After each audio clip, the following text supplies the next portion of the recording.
Good evening. In 2019, my good friend Mike Horn called me up and said, "Hey, Børge, what about crossing the North Pole in the dark with me?" Without hesitating, I just said, "Oh yes, what a great idea. Let's do that." Today, I will take you with us on this journey and also try to explain why it became my most defining expedition. But first, let's go a bit back in time. In 1990, I skied unsupported to the North Pole, in a time when the ice was more or less as it used to be, and nobody really spoke about climate change. And since then, I have done roughly 30 polar expeditions, some of them as the first ever, like when I crossed Antarctica solo and unsupported, and also the solo trip I did to the North Pole. But what is so fascinating about these cold and remote areas of the world? After all, it is more comfortable to stay at home. I guess we can agree on that. But for me, the polar ocean, that's where my senses comes alive. It's an extremely dynamic place. You have these huge ice blocks that you have to get across. Other times it opens up and you see that black water that reminds you that you're actually skiing on top of an ocean. And the ice moves. It moves with the wind and the currents. And you actually never wake up in the same place as you went to bed. You always drifted somewhere. And you have polar bears that's lurking around. And they're fascinating animals that never stops to amaze me. But in this case, I think it was a bit unfair that three came at the same time. Surprises can happen. Like when I crossed the Arctic solo and met this wooden pole. And for me, who'd seen only snow and ice for weeks, this was just like Disneyland. Or when I suddenly heard a helicopter outside my tent that landed close to my campsite, and out of the helicopter came this guy. Well, there are some meetings you just don't forget, and Ibrahim is now a good friend of mine. I first met Mike Horn in the mid-90s, and Mike was from South Africa. He was already back then one of the leading explorers of the world. And one of the trips he did at the time was walking around the Earth following the equator, through the whole jungle of Africa and South America, 17 months non-stop. So he was the jungle guy, and I was the polar explorer, which I also think reflects our personalities. But we had a mutual respect for each other. And in 2006, we actually teamed up and skied to the North Pole together. So when Mike called me and proposed to join me on this expedition, he knew what he would get, and I did the same. And equally important, I knew how this trip could be done. The plan was to cross the Arctic, all the way from Alaska to Norway, sailing into the Arctic Ocean, skiing across the North Pole, and sailing out. And to understand how a trip like this is possible, we have to take a look at this map. Because when winter comes, the ice cover of the polar ocean doubles in size. That means that the only time of year it is possible to sail deep enough into the ice with the ship is in September, at the very end of summer and just before the freeze-up starts. But that also means that the skiing part of such an adventure will have to be done in winter, in the dark, and at a time of year when there is no reasonable chance of rescue. 20th of August 2019, I flew from Oslo to Nome in Alaska, where I met Mike on board his ship Pangea. And shortly after, we set sail into the polar ocean and towards an opening we had seen in the ice on the satellite image. And I said to Mike that we have to get to 85 degrees north to be able to make it all the way across on skis. But sailing into drifting ice, that's never been easy. And we got stuck again and again. And at one stage, it looked like we could get no further. But by hoisting people up in the mast from high up there, we could see those narrow patches, and when the ice was thin enough to push through. 5 degrees to starboard! You can go over this. We must break through here. Pangea is just an amazing tool, as you could see.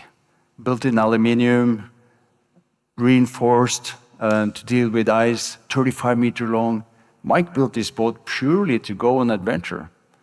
And this way, we managed to sail all the way to 85 degrees and 30 minutes north. Further north than any boat of this kind I've ever been, which unfortunately also shows what is happening due to climate change. Ice is getting thinner and thinner for every decade. Even after Mike and I left Pangea 12th of September and started to ski, we met extreme amounts of thin ice. Luckily, we brought with us some small pack rafts that enable us to cross these areas and also paddle across these channels of open water. And on the horizon on this picture, you could see the last remain of the sun that we saw this year. The sun disappears entirely from the North Pole in the end of September. And from then on, it just gets darker and darker until it's just night, except a few days where you can enjoy some light from the full moon.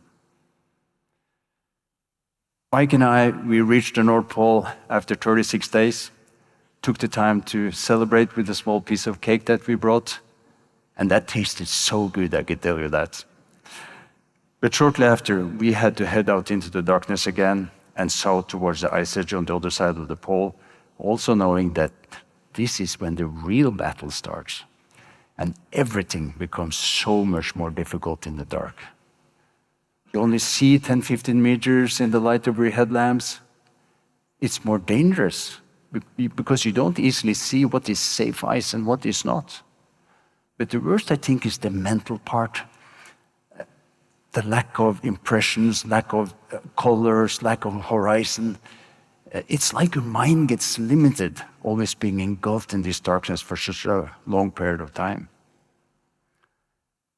And even if there were two of us, it was also kind of a lonely trip, simply because we started in the morning wishing each other a good day, but sometimes we didn't speak with each other, simply because the sleds were so heavy. We started with food for 85 days, and our sleds weighed 190 kilo when we started. And just to move that heavy load forward, all our energy went into that. It's just like being in the gym for 3 months.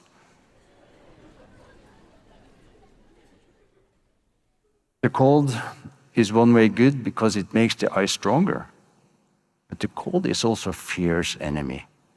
And when it's minus 42 on the scale, well, we still feel that we somehow have control. But when the temperature disappears off the scale, then it's bad. Then it's really bad.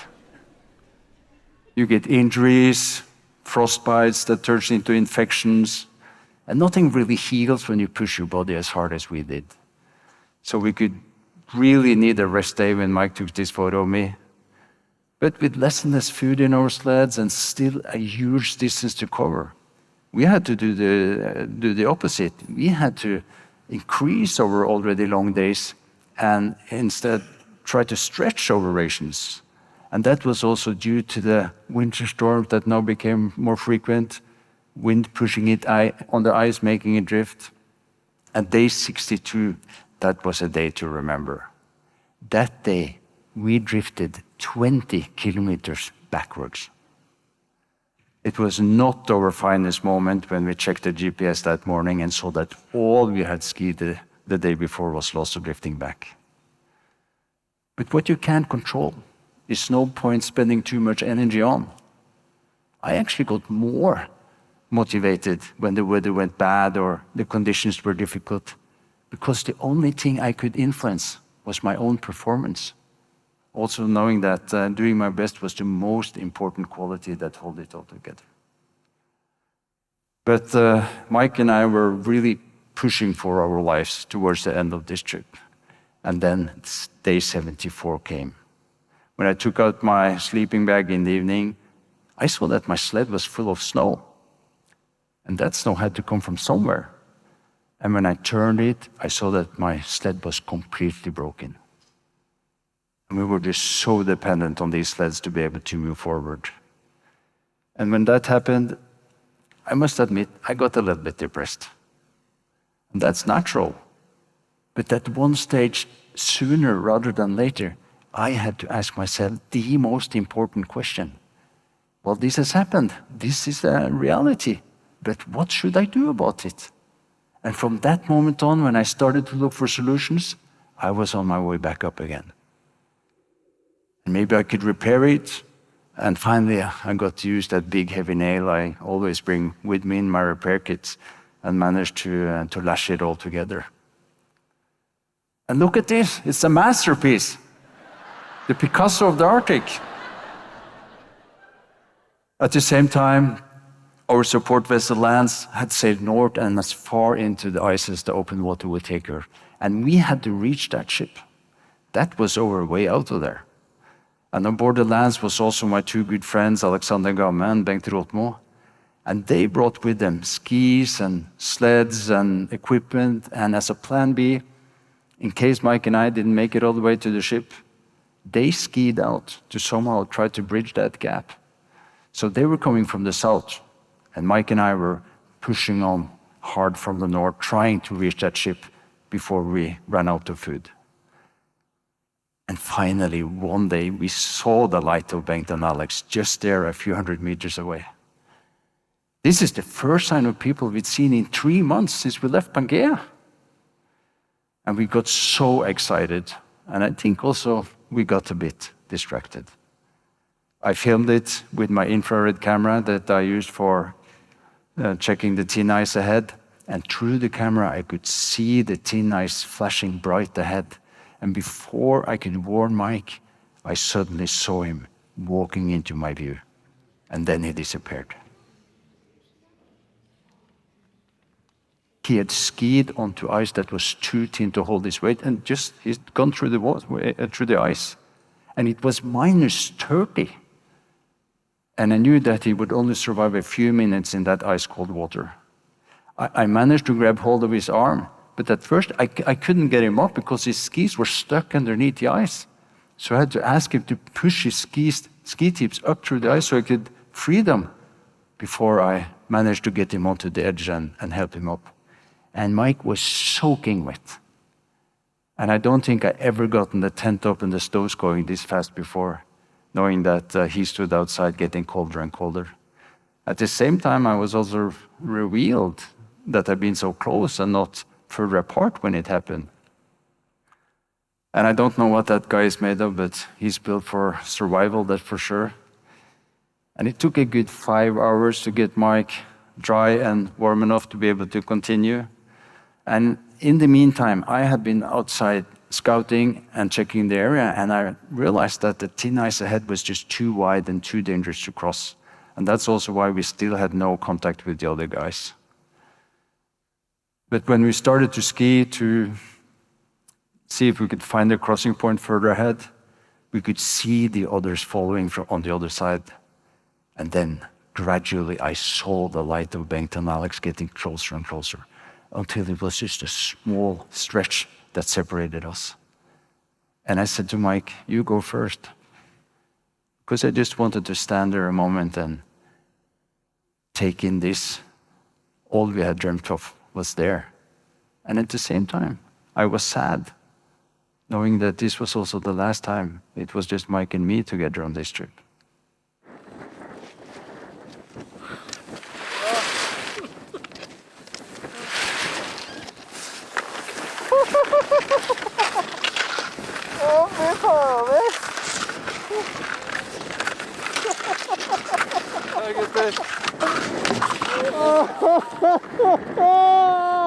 Meeting my friends on the ice like that was one of the strongest moments I have experienced.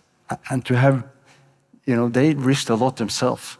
And to have friends going all this way, it just means more than words can express. And this was day 86. We were already on overtime. And we were so tired, completely exhausted. But we still had one last meal left in the sleds, just enough to reach the ship that we now could see out there in the distance.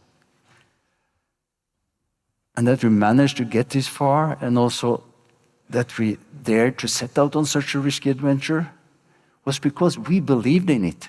We believed in what we were doing. We never gave up hope that we one day would make it. And we trusted each other. I put my life in the hands of Mike Horn, and he did the same with me. Polar expeditions have always been about being first.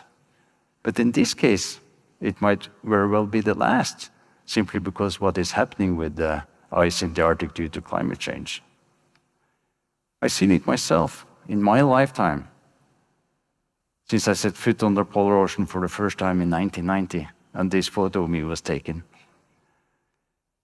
And over those years, I have learned to be quite good at preparing, but you can never prepare for everything. And this trip was a battle from day one.